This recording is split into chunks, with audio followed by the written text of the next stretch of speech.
지난 금요일 새벽에 우리가 고린도전서 12장 앞부분의 말씀을 열어가면서 이 12, 13, 14장이 특별히 성령의 은사에 관한 그런 어떤 내용들인데, 왜 바울이 긴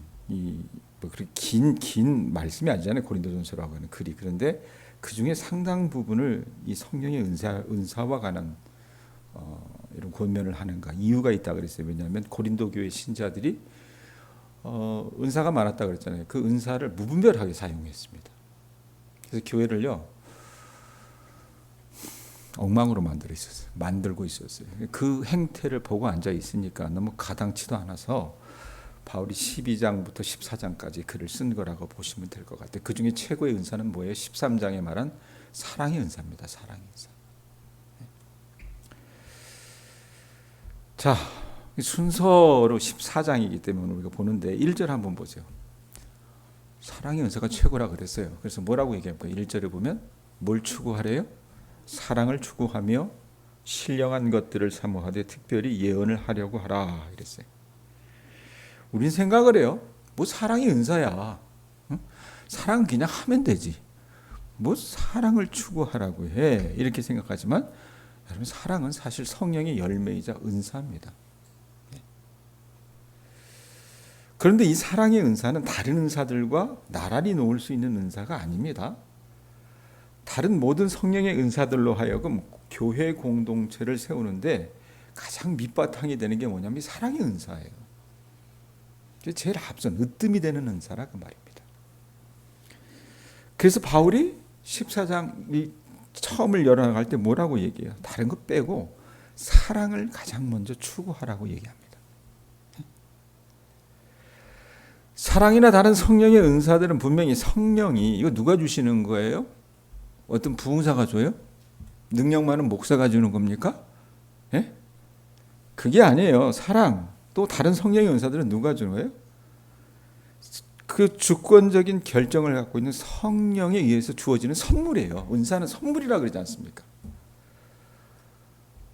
그런데 주어지니까, 성령께서 주어지니까 가만히 아무것도 안 하고 있어야 되냐? 그게 아니라 말씀해 보면 뭐라고 해요? 사랑을 추구하며, 그 다음에 1절 봐요. 신령한 것들을 뭐하라 그래요?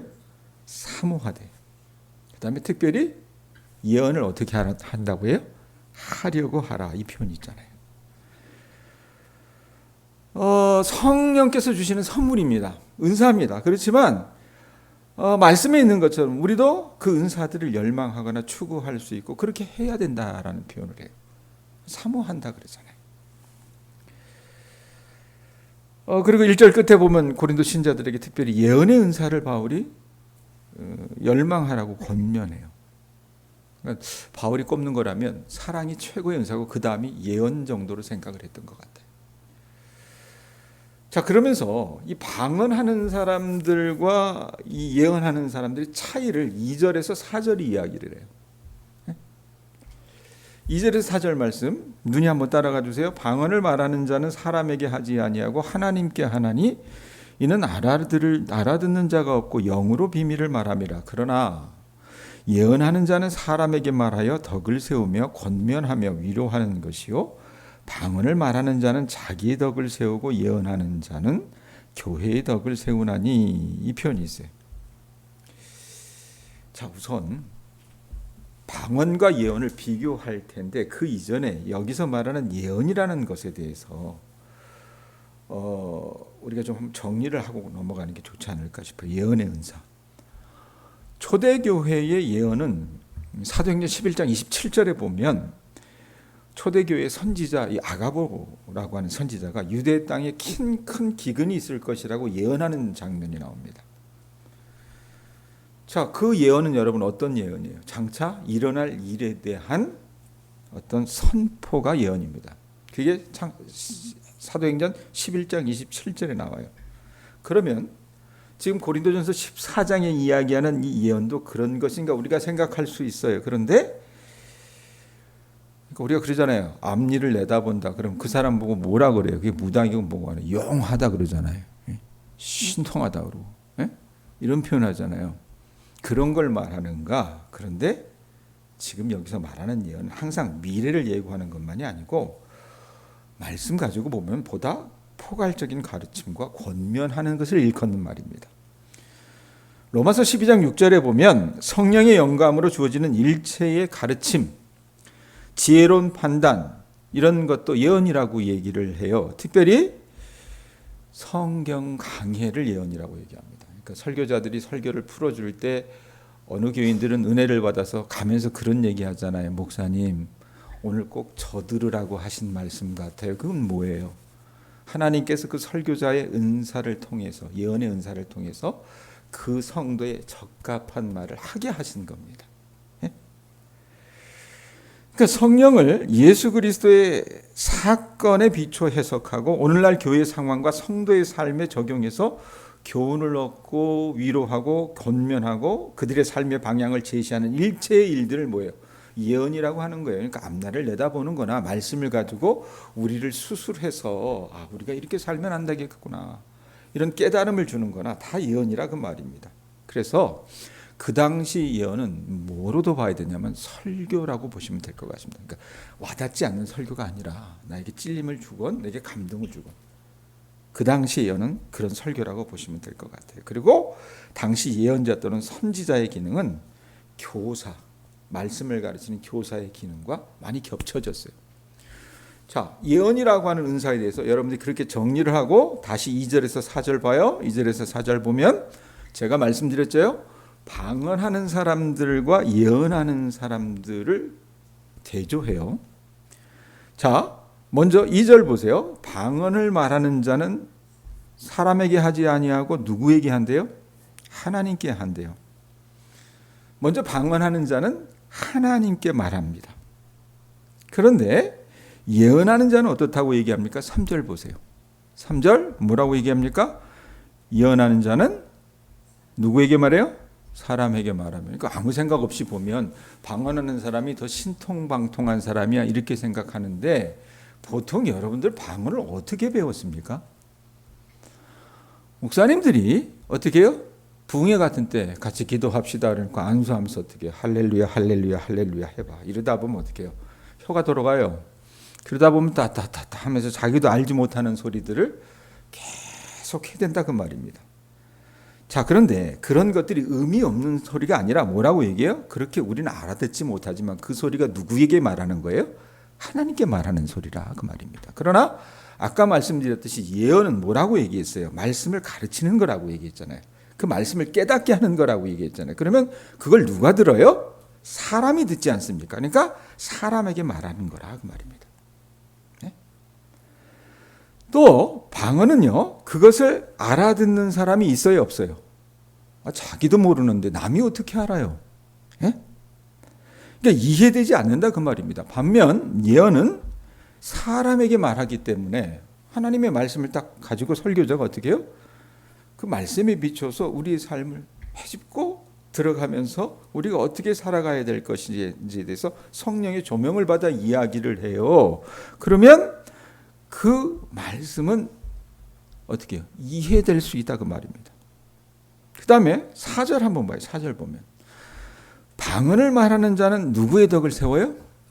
자기의 덕을 세운다라고 얘기합니다. 자기 신앙에 도움을 가져올 수 있다는 얘기예요. 그러니까 방언했을 때 유익이 뭔가 나는 알아듣지도 못하는데 이 생각하지만 방언에서 주는 유익, 저도 방언의 은사를 받았지만 기도를 오래 할 수 있어요. 사실은. 네?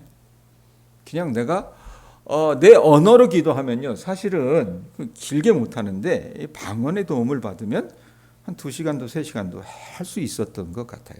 그것이 자기 신앙에 도움을 가져올 수 있다 그 말입니다. 반면 예언은 어떻습니까? 보면 4절 끝에 예언하는 자는 어디에 덕을 세운대요? 교회에 덕을 세운다 그랬어요. 교회. 예? 자, 예언은 교회의 덕을 세우며 권면하며 위로하기에 교회를 세워나갈 수 있다라고 얘기해요. 바울이 두 은사를 놓고 비교를 하는 거예요. 왜 비교를 하겠어요? 지금 고린도 교회에 뜻도 모를 방언을 하는 사람들이 너무나도 많았어요. 그러면서 교회를 어떻게 들쑤시고 다녔던 거예요. 그 말씀 전하는 자들이 어떻게 해요? 권위조차도 인정하지 않았던 겁니다. 그 다음에 5절 보세요. 나는 너희가 다 방언 말하기를 원하나 특별히 뭐 하기를 원한대요? 예언하기를 원하노라. 만일 방언을 말하는 자가 통역하여 교회의 덕을 세우지 아니하면 누구만 못한대요? 예언하는 자만 못하니라. 자, 바울은요, 방언이 그럼 쓸모없느냐? 아니에요. 방언도 훌륭한 성령의 은사라고 말합니다. 그래서 사람들이 은사를 가지는 것을 바람직하게 생각을 해요. 그래서 1절에 보면 어떻게 얘기합니까? 추구하고 사모하고 열정을 다해서 구하라 그랬잖아요. 그러나 이 방언도 훌륭한 은사고 그것을 가지는 것은 바람직하지만 사랑의 관점, 가장 밑바탕인 사랑의 관점, 즉 모든 것이 은사는 어떻게 교회를 세워나가는 데 있어서 비계목 같은 거예요. 예? 비계목 같은 거라 그 말입니다. 그러니까 교회를 세우는 관점에서 예언이 그렇기 때문에 바울이 뭐라고 얘기해요? 5절 뒤에 보면 교회의 덕을 세우지 아니하면 예언하는 자가 그 뜻이 뭔지 몰라가지고 통역하는 자를 세우지 않으면 교회의 덕을 세우지 아니하면 여러분 뭐라고 얘기합니까? 예언만 못하다라고 얘기를 합니다. 왜? 방언하는 사람들은 보통 자신의 신앙을 어떻게 해요? 그냥 고무시킵니다. 나 방언할 줄 알아. 오늘 몇 시간 기도했어. 이러면 안 되는데. 그런데 여러분 방언을 자꾸 하다 보면 내 안에 답답함이 있어요. 도대체 나는 뭔 뜻인지는 모르겠는데 한번 발동이 걸리면 어때요? 그냥 줄창 기도할 수 있거든요. 답답함이 있으면 그때 구해야 될 게 뭐예요? 우리는 통변의 은사라 그러잖아요. 내가 하는 방언을 어떻게 해요? 내가 알아들을 수 있는. 그런 은사를 주십사라고 구하라 그럽니다. 그래야 어떻게 그게 교회의 덕을 세우는 일이라 그 말입니다. 그런 면에서 보면 바울이 5절 끝에 뭐라고 얘기해요? 교회의 덕을 세우지 아니하면 그 방언은 통변하지 못하면 어떻게 해요? 예언하는 자만 못하다. 이렇게 이 얘기를 하는 거예요. 예? 자, 그래놓고 이제 6절에서 12절 말씀 보면요. 바울이 앞서 강조한 내용인 그러니까 예언이 방언보다 더 낫다. 이런 것들을요. 그냥 실제적인 비유를 들어서 설명을 해요. 남들이 이해할 수 없는 방언보다 교회 전체가 이해하고 덕을 볼 수 있는 예언이 더 중요하다. 이런 말을 하는 거예요. 그러면서 가장 중요한 지침이 되는 9절이 뭐냐면 12절 봅니다. 12절 한 목소리로 같이 읽었으면 좋겠습니다. 읽습니다. 시작. 그러므로 너희도 영적인 것을 사모하는 자인즉 뭘 세우기 위하여? 교회의 덕을 세우기 위하여 그것이 풍성하기를 구하라. 이렇게 얘기해요. 고린도 신자들에게 성령의 은사를 구하지 말라는 거 아니에요. 그거 구하는 열망 이런 거 갖는데 어디까지나 그 모든 은사들이 여러분 쓰임새가 있다는 겁니다. 어느 때에 쓰이는 거예요? 내 만족? 내가 너보다 나아라고 하는 어떤 자기 도취? 이런 것이 아니라 그 모든 은사는 뭐라고 얘기합니까? 교회의 덕을 세우기 위해서 있는 거라 그 말입니다. 자, 여기까지 이해하셨죠? 그러면서 교회의 덕을 세우기 위해서 곧 섬김을 위해서 이 모든 은사가 주어지는 것인데 우리는 우리가 부름받을 때 성령의 은사로 하나님 나라에서 우리 각자에게 맡겨진 어떤 소임을 감당해야 하고 교회의 덕을 세워 올려야 된다는 얘기예요. 자, 그런데 교회 안에 지금 우리 교회엔 그런 분들이 없지만 미숙한 어떤 사람들은 이 자기 신앙의 확신, 어떤 만족, 기쁨을 위해서 은사를 추구하기도 합니다. 심지어는 내가 더 하나님 앞에 복을 많이 받았어. 내가 더 신령한 사람이야. 내가 누구보다 나아. 이래가지고 어때요? 남들에게 과시하기 위해서 은사를 추구하는 사람들이 있다고 말입니다. 이런 사람들일수록 남들의 선망의 대상이 되려 하고 그 은사 때문에 어떻게 해요? 교만해집니다. 나 이거 많이 봤어요. 사역하면서. 많이 봤습니다. 예? 그리고 마치 은사를 이제는 자기가 그 성령께서 주신 거잖아요. 내가 그거 제대로 사용하지 못하면 어떻게 합니까? 걷어가세요.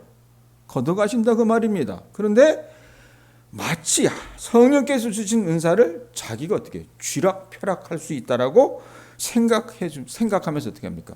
남들이 앞길을 예언한다든지, 예?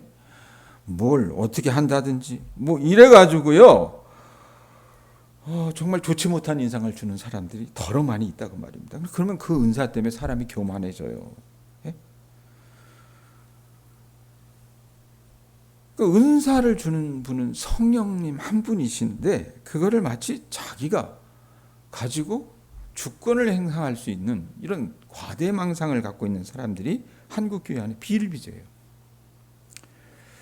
자, 어찌됐건 여러분 다시 한번 강조하거니와 이 6절에서 12절은 바울이 이 은사는 공동체 유익을 위해서 있는 거라 그랬어요. 교회의 덕을 세우기 위해서 은사를 하나님께서 주신 건데 다른 사람들에게 도무지 이해되지 않는 그 방언은 그 기능을 제대로 하지 못하기 때문에 유익하지 못하다는 것을 여러 비유를 들어서 이 6절에서 12절에 이야기를 하는 거예요. 이해하셨죠? 그 다음에 13절 보세요. 그러므로 방언을 말하는 자는 뭐하기를 기도하라 그래요? 통역하기를 기도할지니. 이게 여러분 무슨 장로교가 갖고 있는 교리가 아니에요. 바울의 가르침이 그렇기 때문에 그렇습니다. 그러니까 사람들이 이해할 수 있는 말이 교회의 덕을 세우는데 더 유익하기에 방언을 말하는 사람은 뭘 구하라 그래요? 하나님, 내가 따따따따 하는 그 말을 내가 알고 싶습니다. 어떤 의미인지.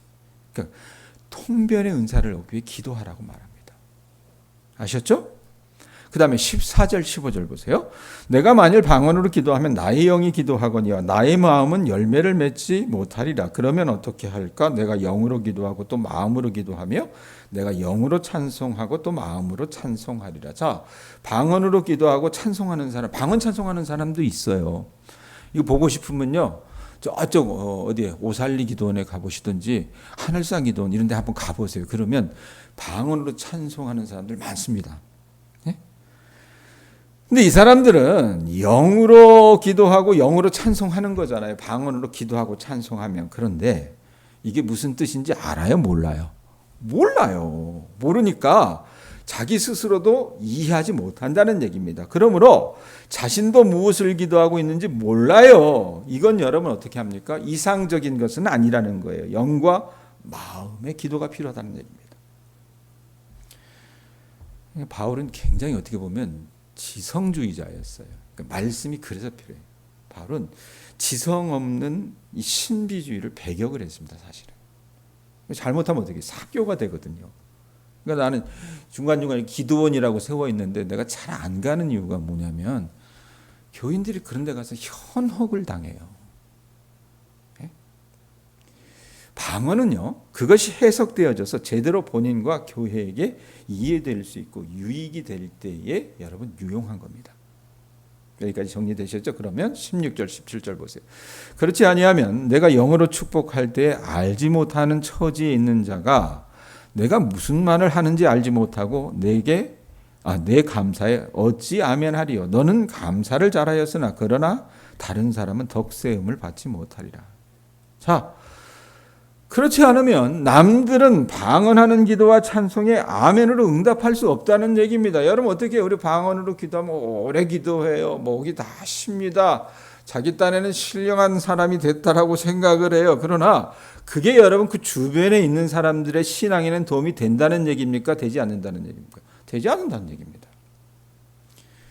회중으로 모여서 예배하는 의미가 별로 없어진다는 거예요. 그러므로 방언하는 본인이나 다른 사람이 방언을 해석할 수 있는 은사를 가지고 있지 않을 경우 공예배 시에는 어떻게 해요? 방언하는 것을 삼가라고 바울은 이야기합니다.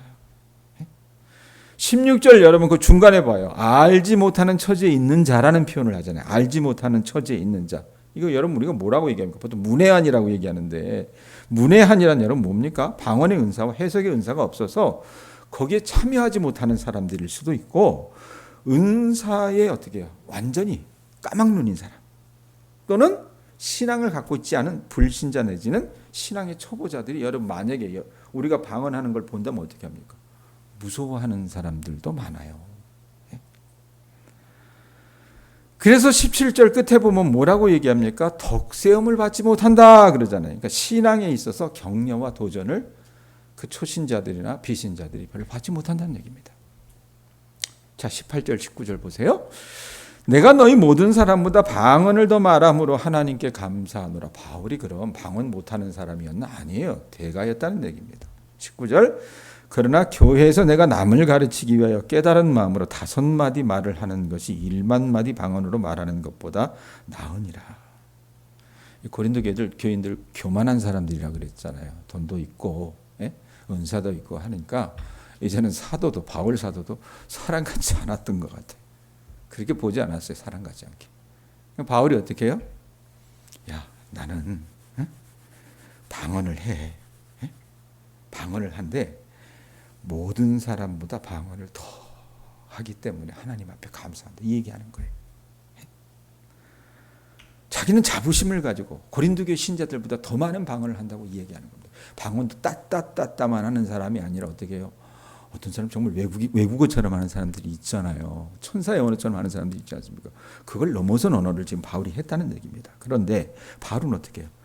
자기가 그렇게 방언을 말함을 자랑 삼아 하는 사람과 대조시킵니다. 그래서 뭐라고 얘기합니까? 19절에 그러나 교회에서 내가 남을 가르치기 위하여 깨달은 마음으로 5마디 말을 하는 것이, 알아들을 수 있는 5마디 말을 하는 것이 1만 마디, 알아듣지 못하는 1만 마디 방언으로 말하는 것보다 나으니라. 그래서 자기는 어떻게 해요? 방언하지 않는다 그 말입니다. 그래서 저도 방언하지 않습니다. 정리합니다. 여러분, 바울의 가르침에 따르면 방언은요, 성령의 좋은 은사입니다. 여러분 그거 추구하세요. 아셨어요? 하지마 이게 아니에요. 말씀해 보면 추구하세요. 추구하지만 그거의 효용성은요, 내 자신의 신앙에는 도움이 됩니다. 예? 그런데 통변의 은사가 없다면 소위 말하면 공동체, 공예배는 바람직하지 못하다는 얘기입니다. 자, 흔히 은사주의 운동을 하는 사람들, 대표적인 교단이 순복음 교단입니다. 이분들은요, 고린도 신자들과 비슷하게 방언, 환상, 이적 등의 은사를 지나치게 중요시하고 과도하게 어떻게 해요? 높입니다.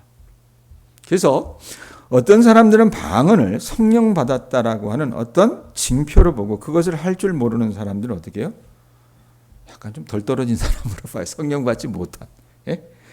그런 사람이라고까지 주장을 해요. 순복음 교인들 안에 그런 분들이 있어요. 너 방언할 줄 알아? 이래가지고. 자, 이런 분들이 있는 반면에 또 장로교 쪽에도 이렇게 생각을 해요. 반작용으로 생각을 합니다. 야, 신앙에 있어서 지성을 강조하는 전통적인 교단이 장로교잖아요. 이 장로교 간에 일부 사람들은 어떻게 하냐면, 그러다 보면 이게 신비주의로 흘러 미신을 믿는 것 같아. 이걸 우려하는 입장에서 그런 은사들은 사도시대로 끝났다. 그러니까 말씀에만 집중하자. 이런 어떤 주장을 해요. 근데 그 주장도 신학적인 근거는 별로 없습니다. 자, 우리는 지금도 성령의 주권적인 결정에 의해서 방언을 포함한 다양한 은사들을 하나님께서 교회 안에 주실 수 있다는 것을 인정하셔야 됩니다. 방언하는 사람들이 우리 주위에 있을 경우 그들의 은사를 여러분 어떻게 해요? 우리가 인정해 줘야 돼요. 너무 나쁜 거야 이렇게 얘기할 수는 없다는 얘기입니다. 그러나 여러분, 바울이 경고하는 것과 같이 방언에 대한 과도한 평가나 자랑은 해야 돼요? 하지 말아야 돼요? 할 필요가 없다는 겁니다. 방언은 그 은사를 가진 사람의 신앙생활에, 개인 신앙생활에는 도움이 되겠지만 교회 공동체의 믿음과 삶을 격려하고 도전하는 기능은 하지 못하기 때문에 여러 은사들 중 하나이지만 교회의 덕을 세우는 오늘 12절 말씀에 있는 그 은사의 표준 잣대로 놓고 보면은 죄송스럽지만 저도 방언을 하지만 가장 낮은 은사라는 것을 우리가 좀 아셔야 된다 그 말입니다. 아셨죠? 여러분 무시하려고 하는 게 아니에요. 그러니까 성경을 가지고 우리 교인들이 이 말씀을 잘 분별할 줄 알아야 된다 그 말이에요. 그러니까 이제부터는 방언하는 사람 보고 어떻게 해요? 신기하네, 신통방통하네, 영적인 사람이다 이렇게 생각하면 돼요, 안 돼요? 이렇게까지 보실 필요는 없습니다. 기도하겠습니다.